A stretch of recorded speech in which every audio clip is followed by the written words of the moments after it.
গুণগত পরিবর্তন দরকার।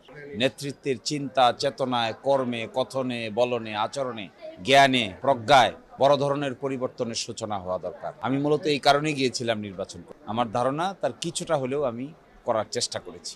আর দ্বিতীয়টা হলো, আমরা যে পরিমাণ আসন পেয়েছি, ওয়েস্টার্ন ডেমোক্রেসিতে শ্যাডো গভর্নমেন্টের কনসেপ্ট আছে। ম্যাচিউর ডেমোক্রেসিতে শুধুমাত্র যে দল ক্ষমতায় যায় তিনিই দেশ চালাবেন, ব্যাপারটা এরকম নয়। যারা ক্ষমতায় যান না কিন্তু কাছাকাছি থাকেন, তাদের দায়িত্ব আছে রাষ্ট্র পরিচালনার ক্ষেত্রে গুরুত্বপূর্ণ ভূমিকা পালন করা। আপনি দেখবেন দুইটা জোটের ভোটের পার্সেন্টেজগত দিক হিসাব করলে খুব বেশি ডিফারেন্স না, মাত্র 2.17% ডিফারেন্স। অর্থাৎ বড় একটা অংশের জনগণ একটা জোটের উপর আস্থা রেখেছে, আর বড় একটা অংশের জনগণ আরেকটা জোটের উপর আস্থা রেখেছে।